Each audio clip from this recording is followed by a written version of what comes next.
Hello, Next Level Pro Wrestling fans. This is your ring announcer, that guy, Trey Morgan, and we are here with another episode of Time to Talk with that guy, Trey Morgan. And this week, my guest here, the Next Level Pro Wrestling social media champion, the show, CJ Evans. CJ, thank you for being here, sir. Thank you so much for having me, Trey. I've been looking forward to coming on this show for a while, and when I finally got reached out to come on here, I was super excited, so thank you for taking the time to do this with me. Yeah, absolutely. You've been somebody that's been on my list to get here, and finally it's made time where both of us have worked to get here, so thank you for being here. Absolutely, baby. The stars just aligned just right, and then here we are. Yes, sir. Yes, sir. All right, so let's just get into it like I do with all of my guests here. So we're here in the wrestling business, and let's talk about when we were kids coming up in the wrestling business and being fans and all that good stuff. When was the first time you watched wrestling? Man, I've been a wrestling fan since I was 5 years old. I mean, my mom and my granny were both fans of wrestling growing up, and it was on in my household every week. And like literally, that's the reason my mom got DirecTV when I was younger, was just so we could watch. Because to begin with, we could only watch SmackDown. We couldn't watch Raw. So my mom literally went and ended up getting DirecTV just so we could watch Monday Night Raw and Friday Night SmackDown.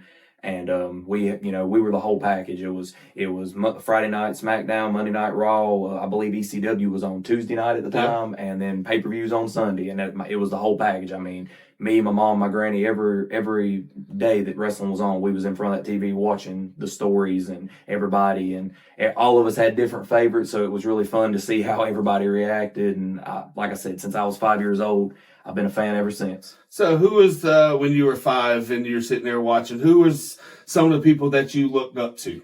So I know this is probably going to come off as a shocker, but growing up, the first person that I really remember making me like sit there and think, I want to do wrestling, I want to be a wrestler, was Jeff Hardy. Jeff Hardy was my idol growing up, just because as soon as I saw him and the way how charismatic he was during his entrance and in the ring, it just made me really want to be like that when I grew up.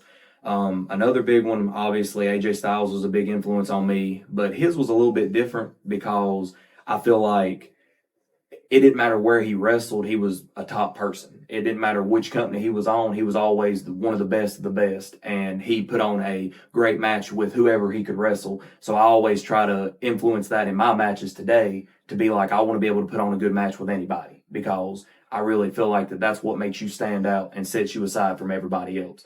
So definitely those two. If I had to go back a little bit of ways, I mean, I would definitely say Chris Jericho was definitely another big influence on me, just because he was so versatile to change different things, and it still worked. He could change a gimmick, he could change what he says, how he does it, his moveset over the years, and everything he did would still pick up and work. So I really admire that, the fact that everybody in wrestling is so worried about change because people fear change by nature. Yeah. So to see somebody that can take that and take advantage of it and still make it work, really it sets a precedence for me to be like, I need to be like that. So those three guys that you were watching growing up, are they also the ones who you watched and it was like, daggum, one day I want to be a wrestler, I want to be like those guys? Absolutely. I definitely did. That's what got me into wrestling, as in wanting to become a wrestler when I was older. I would say that I like to have aspects of them in my gimmick, because in my opinion it's paying homage to them, but I don't want to be a generic copy of them. I don't want to be the second Chris Jericho or the second AJ Styles or the second Jeff Hardy. I just want to have influences of them in me, so that way their legacy lives on even after they don't lace their boots up anymore.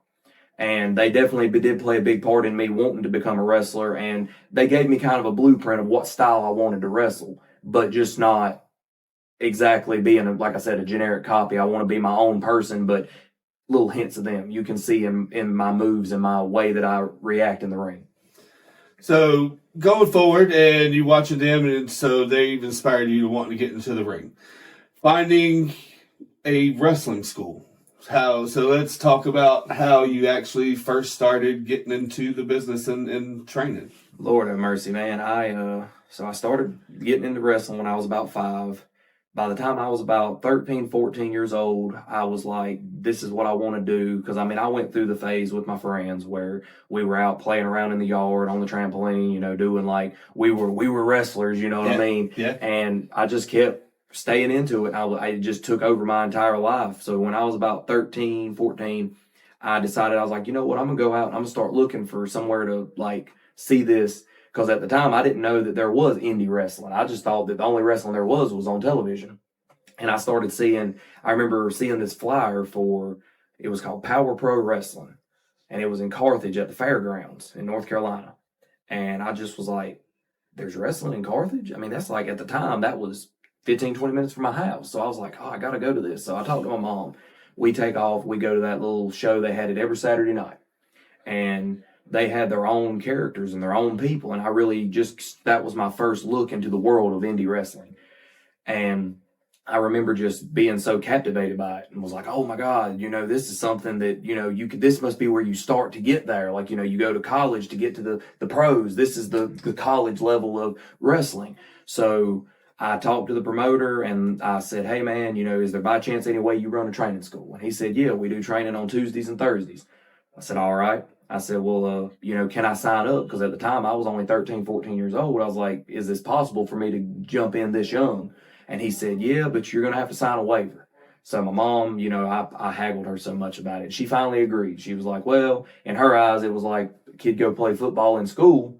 So what's the difference in going to play football or going to play, do wrestling? So I was like, we went up there. I started training. And I was doing everything that a wrestler's supposed to do. I mean, just because I was young, I wasn't cut from anything anybody else. Like all the rolls, all the bumps, all the movements, all the techniques, and all the, drills. Everything was still on me. It started from there, and that was my first experience training. And then basically over the years, it's just I ended up getting hurt. I was like right around probably 14, 15. It was right before I was about to debut. I'd been training for a while, and the trainer, the promoter and everything had said, hey, we're about to put him on. And I went to a training session one night and I hurt my right knee. I tore the cartilage in it. Took me out of wrestling for a while because obviously at this time I'm, 13, 14, 15 years old, around that little age range. My mom wouldn't let me go back because she's like, well, now you got hurt. I'm not going to let you go back. Yeah. And so until I got to the age of being older, I basically just couldn't wrestle because I didn't have an opportunity to go. But once I was old enough to make my own decisions and do my own thing, I ended up going back. I found another promotion I started working for, just kind of getting a little spot training in here and there. And I didn't really feel comfortable with it because I felt like if I'm going to do it, I'm going to do it as much as I can. And lucky enough, everything just lined up the right way. I saw a 2-6 banner at one of the shows I was working because by this time I'd already debuted. And I saw the 2-6 banner, and I went over to talk to the guy who everybody knows, obviously, Hang Time Tony James. I said, hey, man, are you taking new, trainees in? And he said, absolutely. Are you interested? And I said, yeah. So he gave me his card. I got in contact with him. It's been a wrap ever since. So now I've been at 2-6 training every week ever since then. So that's what I was just about to go into, and you just flowed right into it, finding 2-6. Yes, sir. So you said that you were at a show, and you got in touch with Tony, started training. So let's talk about the training facility and the people that we have here. So go ahead. I feel like that 2-6 is definitely a good option for learning the craft because somebody told me a long time ago that you don't need to train under somebody that hasn't been where you want to go. And anybody that knows who Tony is knows that his name carries weight in this industry. And he's been a lot of places and he's met a lot of people and he's wrestled a lot of people, big name people. And as soon as I saw the setup that we have here, I was just instantly like, this is consistent training. This is good training. And I think my favorite part that I love about being at 2-6 is the fact that I never feel complacent. I never feel like that there's not something I can work on. I can, if I'm, it's like I'm doing really good with this technique, well, then I'll try something different that I'm not as comfortable with to get me better. And Tony does a lot of hands-on with one-on-one people to show like, hey, this is your style. This is how you can do it to fit your character. And that really means a lot to me because it's not just, hey, you give me money, you go out here and do the drills and then you be on a show tomorrow. It ain't like that. Tony goes and he puts hands with everybody to where he can work individually with each person to make sure that everybody's growing at their own pace and it's not rushed by, oh, well, this guy's doing really good, but you're not. So we gotta, no, everybody's going to grow together. Everybody's going to grow at their own pace. And overall, just to see the amount of people I've seen come in, because when I first came to 2-6, we didn't have nowhere near the size of class that we have now. But now we've got a roster of like 25, 30 people that just, and it's like now used to, we could go into training and, you know, it would just be 6 or 7 people working together. Now we go to training, we might have 15, 20, 25 people. So it's just insane to see the amount of growth that's happened in the last couple of years I've been here. And I look forward to seeing it grow more and more. And just, I want to be along for the ride for sure. So you get into training here and everybody has their own styles. You have high flyers, you have technicians. What I've noticed here since I've been at Next Level Pro Wrestling is you have a unique style of your own. Yes, sir. You know, it's a little bit of high flying. You have the technicality, but you're a smart wrestler. And so let's talk about that. I feel like that a lot of people get lost in the sauce with wrestling because they think that, oh, I got to go out here and do a bunch of cool moves, but they don't make those moves matter, and they don't make those moves mean something, not just to the crowd, but to the story you're telling. And the objective of every wrestling match is to win. And I like to influence that and implement that into my style of, hey, you know, it can be multiple pins. I don't like to go in a match and, you know, the only pin is the end. That's it. One pin and that's the match. You should always be trying to win. You should always be trying to work to the pin or the submission if that's your thing. You definitely hit the nail on the head with the technical style. I love technical wrestling, catch style wrestling, and small joint manipulation. I like to influence that and mix that with a strike based because I do a lot of like something into something moves or this into this into this, like combo pieces. I don't just go and say, boom, I did this. It's like I take advantage of their body and their weight, manipulate it the way I need it to get where I need to go. So it's like if they throw a clothesline, it's like, okay, catch the force of me spinning them spins me, and then boom, now I can hit them. Oh, well, now they're staggered. Now I can take advantage. Bop, bop, bop. Or it can be a situation where I just use their weight against them to get them off their feet to add a little bit of extra leverage to a pin or tie them up to where they're in some kind of hold. The small joint manipulation really comes into play because I wanted something for me that I didn't want to be labeled in a box. That's the biggest thing for me. I didn't want to be labeled in a box of like, hey, you're small or you're only 100. Because when I started wrestling, I was only 165 pounds. I'm up to about 180 now. And, you know, I've learned a lot in the time that I've been doing it. So I didn't want to be, oh, well, you're small, you have to do high flying. And I wasn't big enough to do power moves like that. So I was like, well, man, I want to be me. I want to be unique. I want to be different. So I started playing around with different styles, and I saw catch style wrestling and technical wrestling. And I realized, oh my God, if I take this and I mix it with other stuff that I like, then it's going to be my own. Oh, we got this awesome technical strike based. And like I said earlier about joint manipulation, people don't realize when you're a smaller guy, you have a lot harder time wrestling bigger opponents. So I wanted to be able to say, hey, you know, what if I'm wrestling a guy that's 6'5" and 250 pounds? How do I get him off his feet? Well, joint manipulation, joint holds, they work on everybody. It doesn't matter how big they are because it only takes a small amount of pressure to manipulate somebody the direction you want to go. So with that being said, it was a wrap. I saw it. I loved the style of it. And I was like, you know what? I'm going to study this. This is going to be what I basically make the foundation of CJ Evans on and then just grow from it. And what I've noticed is when I see you in the ring, there's no wasted movement. Ooh. Everything that you do is for a reason. Yes, sir. You know, it's like you said, you know, come here, hit him this way. He gets down, you're hitting him another way. Yep. You know, that's not a lot of people do that anymore. You know, that's what you seen back in the days of the 80s. Yep. You know, like the guys of Dusty Rhodes and Magnum TA and Tully Blanchard, Arn Anderson, stuff like that.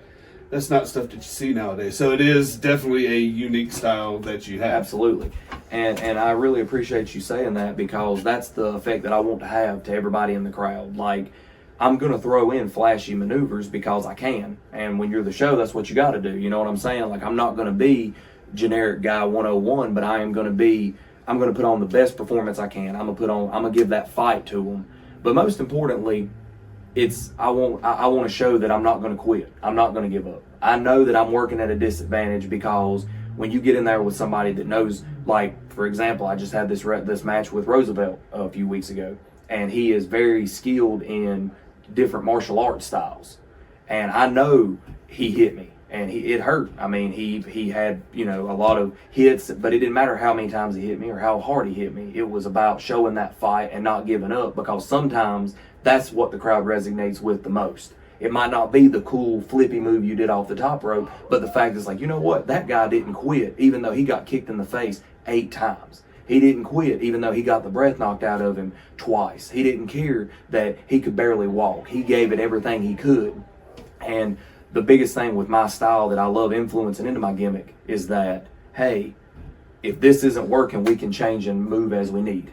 So if this move's not working, then I can switch, and well, maybe this pin will, well, maybe this hold will, well, maybe this joint thing will, and we just take it from there. So let's move on to current day Next Level Pro Wrestling. We have a show coming up here on Saturday at the Harley Davidson. Well, I'm going to stop you there, Trey, because, I mean, I respect you and I respect Next Level, but there's only one show, baby, and you looking at them. See, we're going to be wrestling at August 10th, Next Level Pro Wrestling, Fort Bragg, Harley Davidson. That is an event. The show is right here. My apologies. My apologies. The next event that we have is Yes, sir. Fort Bragg, Harley Davidson, here in Fayetteville, North Carolina, is this coming Saturday, starting at 10 o'clock, is, if I'm not mistaken, there. So we had a show just there just a couple months ago, back in May at Harley Davidson. We had a great time. So let's talk about going back there real quick. I'll tell you, the best way I can explain that, Trey, is I don't just wrestle for me anymore.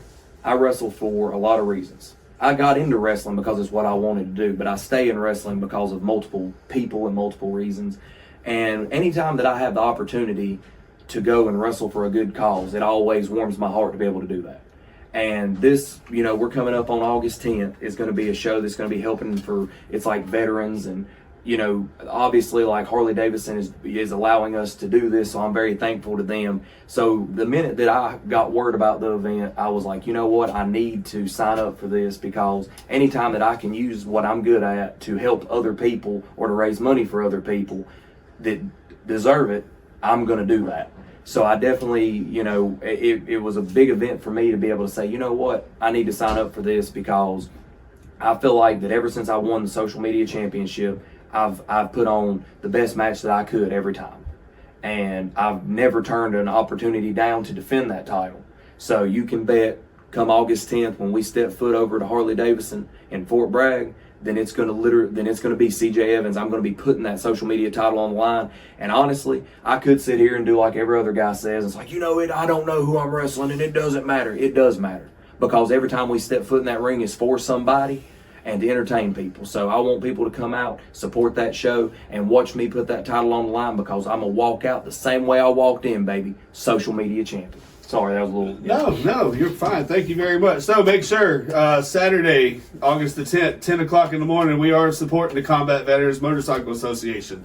So I want to make sure that we see you out there. We're going to be there from 10 o'clock to 3 p.m. Yep. Also, let's go to the following week, August 17th. That's a big one. We have a huge show, something that's not happened in a very, very, very long time, especially at Fort Liberty. Next Level Pro Wrestling, we're coming to Fort Liberty to put on a show there. So let's talk about that. Huge event, Trey. Yeah. And I can honestly say that I am blessed in regards to being to be able to be a part of that event, because this entire, I would say, the last 2 years of my wrestling career have really just went crazy. It's just been, I've been getting more bookings, I've been going more places, I've been going out of state, I've been getting opportunities left and right that I didn't get right away. And one of the things that I've never been able to do, because I mean, like, that's something about me that people don't know, is that I love checking stuff off my bucket list. I love being able to do something that I've never had the opportunity to do. So going to Fort Liberty is a huge, huge event for me, because there's no telling, one, how many people are going to be there or their families, and two, because I know they don't get a lot of entertainment stuff like that. I know that military people love wrestling. Like that's the, WWE did tribute to the troops, and it's always a great turnout there. They don't have a lot that they can go and just say, man, we're gonna cut loose and go enjoy some wrestling today. So the fact that I can take time out of their lives to entertain them and give them something to look forward to really means a lot to me.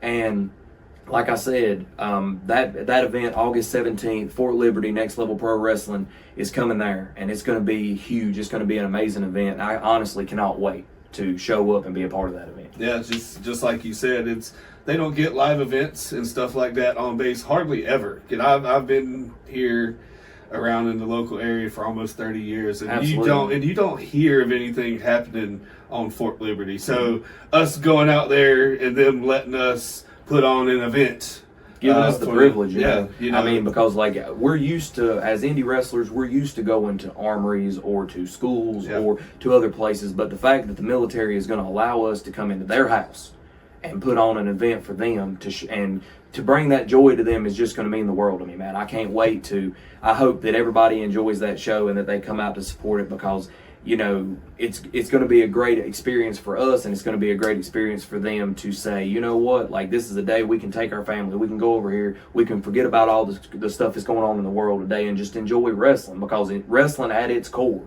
is a beautiful, beautiful thing. Absolutely.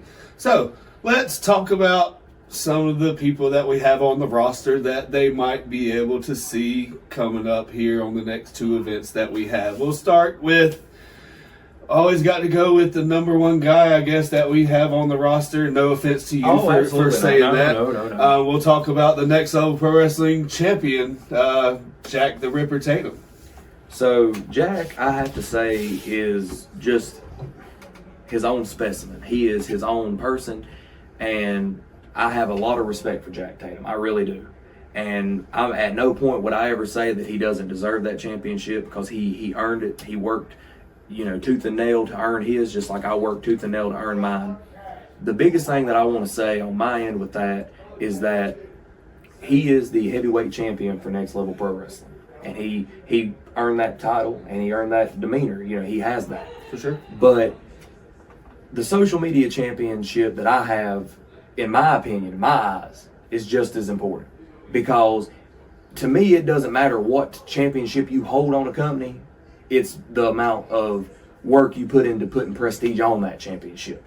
And Jack has had some phenomenal opponents that he's been able to defend. I mean, being able to watch him with C.W. Anderson, being able to watch him with Paradox, being able to watch him with Joseph Everhart, seeing these Travis Weaver. I mean, did you see the crazy street fight they had? Yeah. I mean, it's insane the amount of work that he's put into putting prestige on that championship. And I really do look at him as somebody that I need to keep on my radar, because he keeps me up in my game, and I'm going to continue to do that. So as long as he keeps on putting on banger after banger, then guess what? CJ Evans is going to be right behind you, and I'm going to be putting on great matches back to back. And you never know. I mean, World Heavyweight Champion for Next Level may come to CJ Evans at one time. I mean, it's about, you know what I'm saying? And that's not a bad sounding title in front of your name there, sir. So let's talk about another gentleman that we have here on the roster. That we don't talk about very often. Let's talk about Joseph Everhart. Joseph Everhart, man. That guy is a little bit different.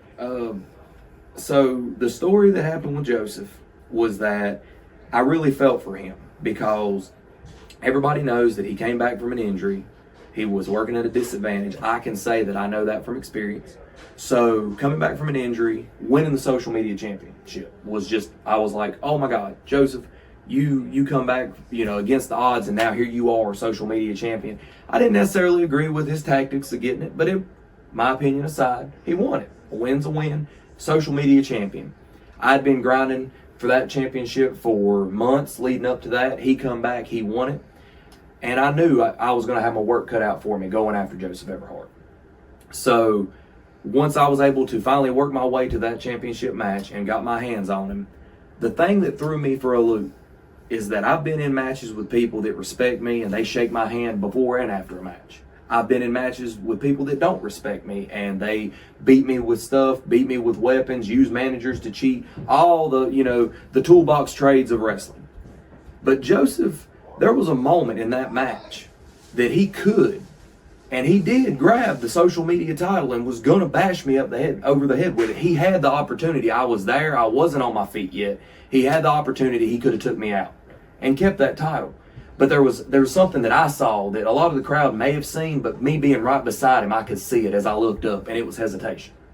Because he knows that his entire personality, because he's not just the great knight in wrestling, that is his personality. That is Joseph Everhart to the core. Yeah. And loyalty and respect resonate through his body. So the fact that he looked and he had that championship and he knew that he had a obligation to defend that title and to hold that title, but then the hesitation in his eyes to say, I don't want to win this way. So the fact that he didn't hit me with it, dropped the title, I was able to take advantage and win the match. Because once again, we talked about it earlier, always about winning. There's multiple ways to win a match, but the match is always, that is the goal of the match, to win. I didn't grind for 8 months to get that social media championship match to lose. But I do have to say that at the end of the day, I do respect Joseph Everhart, because the fact that he didn't cheat when he had the opportunity to, and the ref was down. That's what caught me off guard. So I got to say that despite what he's done in the past, I'm really excited to see where he goes with this moving forward, because now he's got the stuff going on with JTJ. I mean, he just had a great match with Jack Tatum. And I mean, honestly, we talked about Jack Tatum, we're talking about Joseph. They had a match. Joseph kind of got, like, I ain't gonna say, I guess the word I would say is that he really got done dirty in that match, because I feel like he had it. He had that all, and I was like, oh, he's about to win another title, But then with obviously Jared got involved, and then now all that happened. So I'm really excited to see where he goes with it and to see what happens going forward with Joseph Everhart, because at the end of the day, he has my respect. So you mentioned a gentleman just a few minutes ago. We'll talk about him. Let's talk about 1/3 of the bootleggers.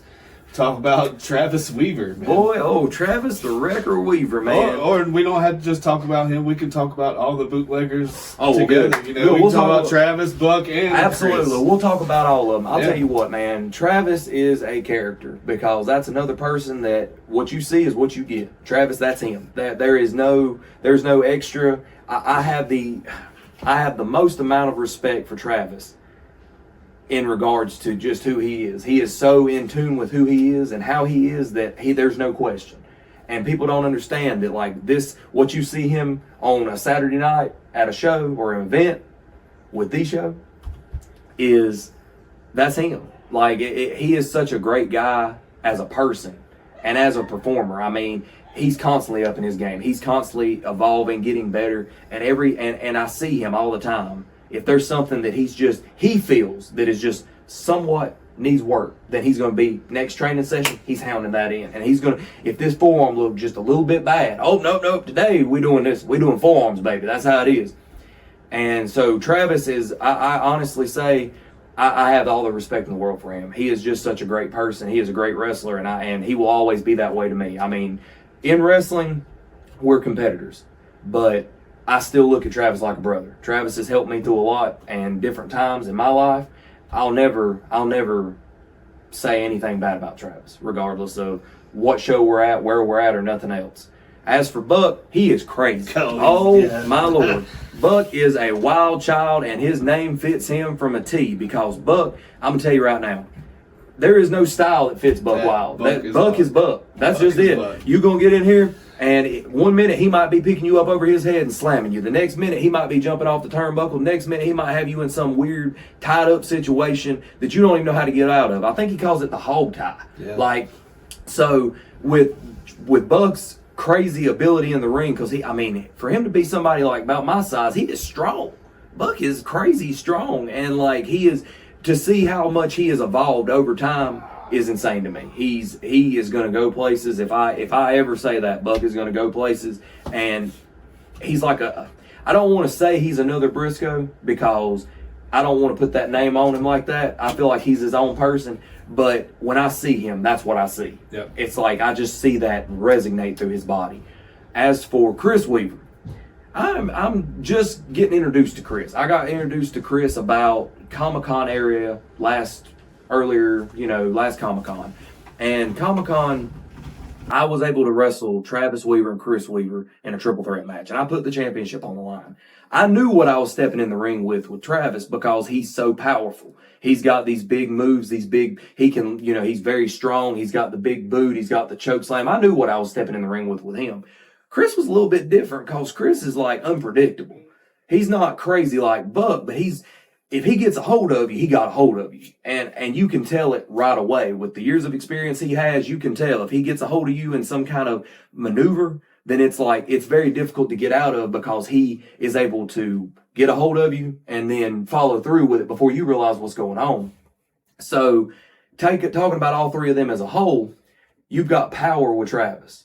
You've got the unpredictability with Chris, and then you've got just the insane, malleable, whatever he needs to be with Buck. Right. So the fact that they are a unit together is going to be insane for anybody to overcome, especially with them going into it with the Pit Bulls. All the respect on the Pit Bulls name as well, but I got to say, them titles are going to the Bootleggers. They got to, because I have never seen those three boys, those three men, as dedicated and as hard at it as they are going towards those tag team championships.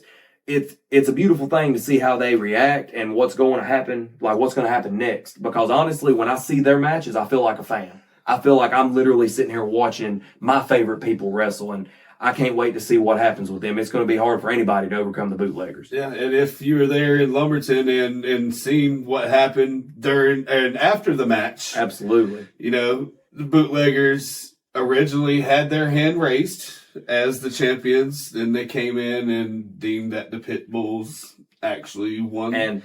But the Bootleggers took the championships with them. I mean, hopefully I'm going to say it like this. Number one, first and foremost, hashtag justice for Bootleggers. Let's just put that out there, But second thing, I wouldn't be surprised if they palm them. I really wouldn't. I would, if they're they want them, they're like, yep, these are ours, and then they're like, no, they're not. I wouldn't be surprised if they come out next event and they got some kind of new ring gear, or they got some kind of new ride. I mean, they might have went and bought a 4-wheeler and ride it to the ring, as far as we know. But I could see them just being like, well, they said these ain't ours, so how much can we get for them? Because I can see Buck doing that. I can see that. So I'm just saying, fingers crossed. Like I said, justice for Bootleggers, but fingers crossed. Please bring the titles back. Please, for love, bring the titles back. We need them. So we're going to talk about one more gentleman that we have here on the roster, and he's definitely underrated. We don't speak on him hardly at all, and we'll talk about the big man, OG. OG. Man, I'll tell you something. OG is just so. I keep wanting to say big, but big's not the word for OG, because it's not what he does, it's how he does it.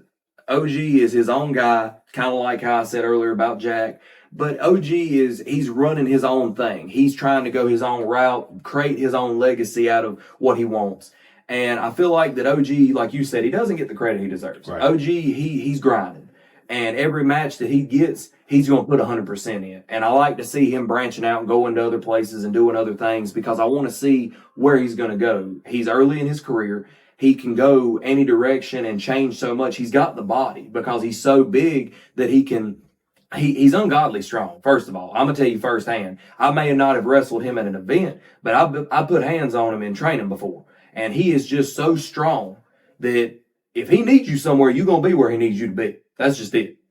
But the thing about OG that makes him stand out to me is the fact that his history. He realized, being with Trey's and the whole blacklisters, he realized, you know what? This ain't me. I want to be me. I don't want to be a blacklister. I don't want to be with somebody. I'm trying to do my own thing. So now he's branching out. He's been dabbling a little bit. I saw that he's been teaming a little bit with K-Killer and doing some stuff. So I do wish them the best. I love to see new tag teams form and come together.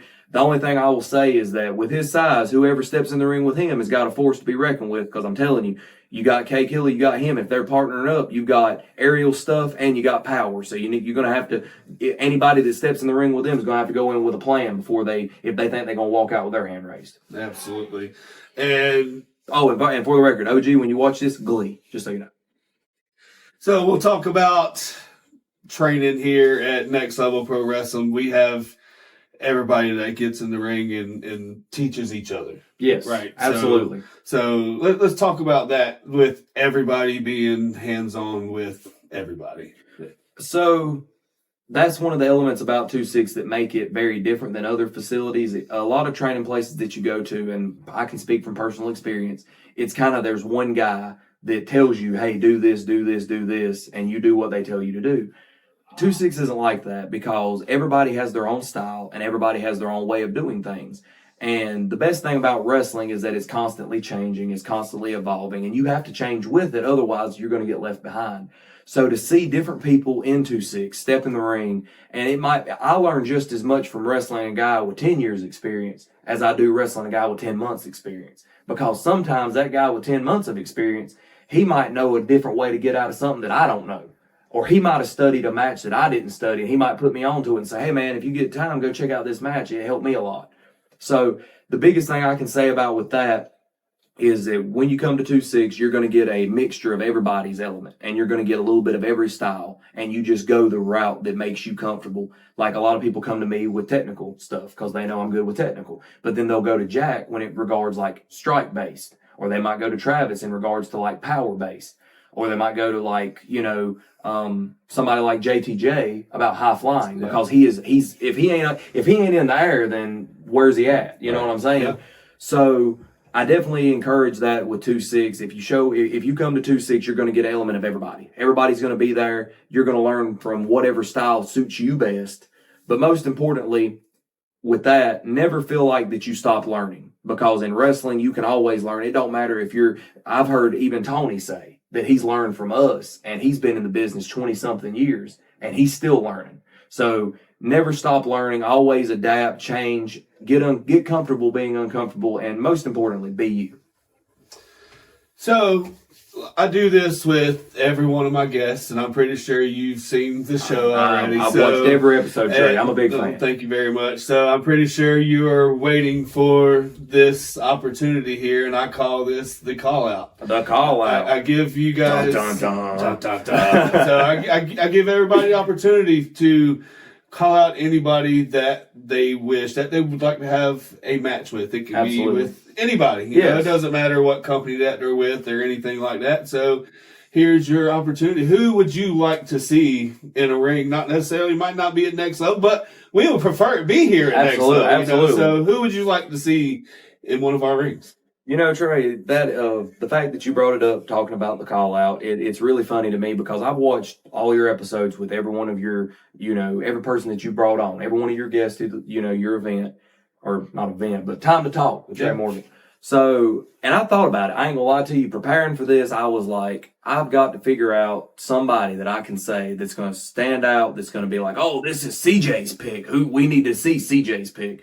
And honestly, man, after all this time consideration and trying to figure out who I could say, the answer is all of them. I'll take on anybody for any time, any event, any show. The social media championship obviously belongs to Next Level Pro Wrestling, but I will put that title online if I'm able to put it online. I'm a fighting champion. I'm a workhorse champion. So I want to say to all the locker room at 2-6, Next Level, other companies, wherever, I am the social media champion for Next Level Pro Wrestling. I'm CJ Evans, baby. And I will have a match with anybody that wants to step in the ring with me, regardless. Doesn't matter. All of them. That's the answer. All of them. Everybody. Every company. All people. Bring it. Like I said, you really don't have to call anybody out when everybody's calling you out. Give everybody equal opportunity. That's what I did the first time I won the championship. The first thing I did was I issued an open challenge to anybody in that locker room. And I've kept that mentality from the beginning. So anybody that wants a shot, you can come get one, because I believe in myself, I believe in this company, and I believe in the social media championship. And that's how it's going to be, baby. All right. So the Next Level Pro Wrestling social media champion, let's plug your social media. How can all of our fans here find the show CJ Evans on what social media? So I'm gonna tell you what. I have TikTok, I have Instagram, Facebook, Twitter, all of it. All my apps are the same. It's at CJ Evans Pro, capital C, capital J, capital E, and then a capital P. CJ Evans Pro. You can find all of my social media stuff. I primarily do more on Facebook and Instagram.